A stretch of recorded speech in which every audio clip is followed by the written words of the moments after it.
Mon futur époux, c'est un homme de foi. Il est vraiment très difficile parce que moi, je suis habituée. Un homme a bien voulu faire de moi son épouse. Cependant, il trouve que je n'ai pas les qualités nécessaires pour être cette bonne épouse. Il m'a donné une période de préparation et il m'a promis qu'il reviendra pour m'épouser.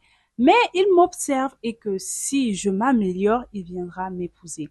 Et dans cette vidéo, je te raconte, je t'explique en détail comment est-ce que je me prépare pour devenir cette bonne épouse. Alors, let's go.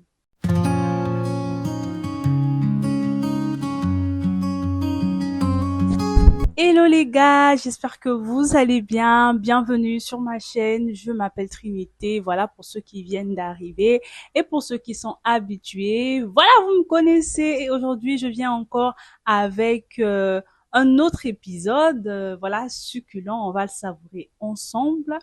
Et comme je vous avais dit lors de ma dernière vidéo, je suis bel et bien de retour et j'aime faire ça. J'aime être derrière ma caméra. J'aime regarder mes vidéos sur YouTube. J'aime ça. Et je le fais vraiment avec passion, avec amour et je donne de ce que je suis sur, voilà, ma chaîne. Alors, comme je vous ai dit à l'intro, aujourd'hui, je vous parle de ma période de préparation. Comment est-ce que je me prépare pour devenir cette bonne épouse? Parce que oui, il y a un homme qui veut bien de moi, mais cependant, il trouve que en fait, je n'ai pas le caractère. Je n'ai pas le caractère d'une bonne femme. Donc, il veut que, voilà, il veut pas changer, mais il veut me façonner à sa manière pour que je sois comme lui, il le veut. Et c'est pas toujours facile. Et aujourd'hui, je vous raconte comment est-ce que je vis ça, comment est-ce que je me prépare. Certainement, ça pourra vous aider. Alors écoutez jusqu'à la fin. Numéro 1, mon futur époux n'aime pas la saleté. Déjà, il faut signaler que moi, je suis quelqu'un qui est habitué à la saleté. La saleté, c'est mon monde. C'est quelque chose pour moi qui n'est pas étrange. Je suis habituée dans ça. Mais le fait de pouvoir changer, entre autres, comment dirais-je, peut-être mon identité, changer ma manière, la manière où j'ai toujours vécu pour devenir quelqu'un de propre comme lui, c'est difficile pour moi. Et il y a des choses que moi, je ne prends pas ça comme quelque chose de sale, comme quelque chose de, qui n'est pas propre. Mais pour lui, c'est de la saleté. C'est de la saleté et pour lui, c'est inacceptable. Mais moi, c'est mon état, c'est ma vie. Je suis habituée dans ça à vivre dans cette saleté-là, à faire des choses d'une certaine manière que lui, il n'approuve pas. Et c'est difficile pour moi de m'adapter à son rythme parce que lui, il est propre. Lui, il n'aime pas la saleté. Tout chez lui doit être bien. Tout chez lui doit être propre. Et c'est vraiment pas du tout facile. Mais comme je l'aime et je tiens vraiment à ce qu'il vienne m'épouser, et la Bible dit que la femme doit être soumise, et on est soumis à une mission. Et moi, je dois être soumis à sa mission, à sa vision. Je n'ai pas d'autre choix que de m'adapter. Mais ce n'est pas facile de changer son état comme ça pour prendre l'état de quelqu'un d'autre. Aussi, mon époux n'aime pas la fausseté. Moi, je suis quelqu'un qui était habitué à faire le Congo ça, à mentir, à aimer tout ce qui est faux. C'est-à-dire que je te dis une vérité, mais j'ajoute un petit truc là, un petit bricolage là, qui n'est pas la vérité. Donc, j'étais déjà habituée à ça. Non, non, non, non, non, c'est inacceptable. Il faut toujours dire la vérité. Et c'est difficile pour moi parce que, pour moi, c'était des choses que je trouvais normales.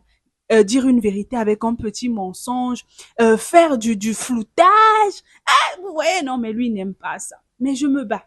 Je me bats vraiment à être dans le naturel comme il aime, à être dans l'authenticité, à être dans la vérité. Tout ça parce que je veux qu'il vienne m'épouser. Parce que qui veut rester éternellement dans le célibat? Aussi, mon futur époux n'aime pas l'indiscipline. C'est quelqu'un de comme ça. Maman, il n'aime pas l'indiscipline. Oh, moi, c'est l'indiscipline. Il n'y a pas de loi. On fait ce qu'on veut. On fait ce qu'on veut quand on veut parce que voilà, il faut manger la vie. Cependant, lui, il n'aime pas ça. Il aime la discipline. Il faut que tout soit bien classé. Les choses doivent être en ordre. Il faut faire les choses en son temps. Mais bon, comme je vous ai dit au début, Je veux qu'il vienne m'épouser. Du coup, j'apprends à être disciplinée. J'apprends à me discipliner dans ce que je fais. J'apprends vraiment à être disciplinée. Et ce n'est pas facile. Vous savez, lorsque tu es habitué à jeter tes vêtements n'importe où dans la chambre et que tu commences à habiter avec quelqu'un qui n'aime pas quand on fait ça, c'est pas facile. Vous aurez tout le temps des disputes.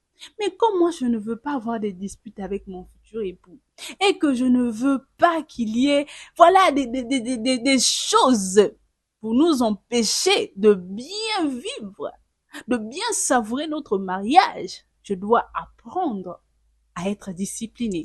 Non seulement la discipline, mon futur époux n'aime pas lorsqu'on marche par la vue. Mon futur époux, c'est un homme de foi. C'est vraiment un homme de foi. Il n'aime pas lorsqu'on marche par rapport à ce qu'on voit, mais il aime lorsqu'on marche par rapport à la foi. Et ça aussi, c'est très difficile pour moi. C'est très difficile.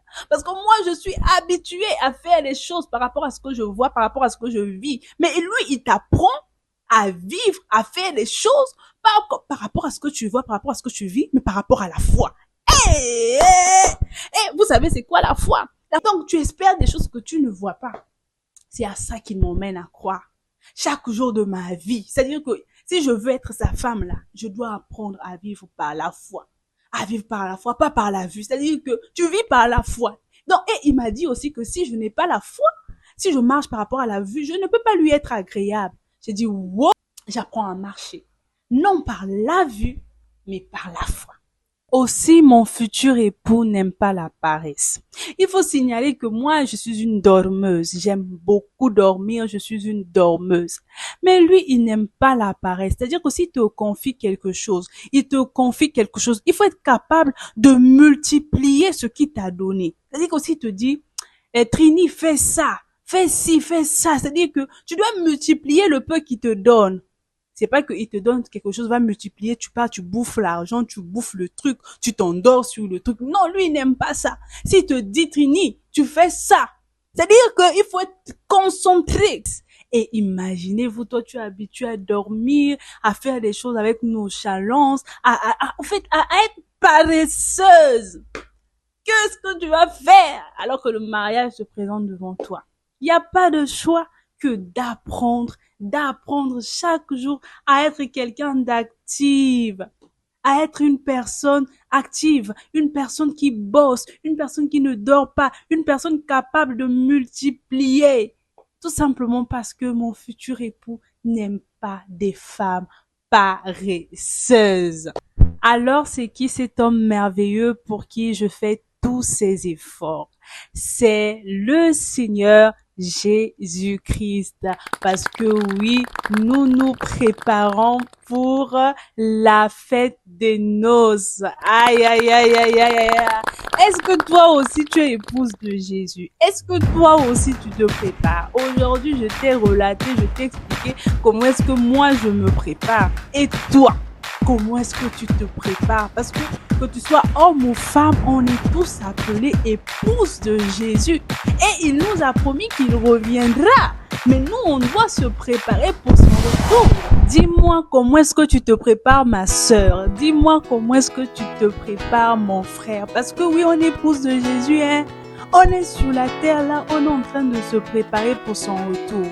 Alors dis-moi, est-ce que toi aussi tu te prépares ou tu es tellement concentré par les choses de ce monde que tu oublies qu'on est appelé épouse et qu'on doit se préparer pour la noce. On doit se préparer pour la fête des noces. Est-ce que tu te prépares? Jésus revient bientôt. Jésus revient bientôt. Et ce qu'il attend de nous, son épouse, c'est la bonne préparation. J'espère que cette vidéo t'a béni. N'hésite pas à t'abonner, à activer la cloche de notification et surtout à partager pour que cette vidéo soit vraiment une alerte, soit l'alerte pour beaucoup de personnes. En tout cas, ceux qui sont épouses de Jésus. Bye bye.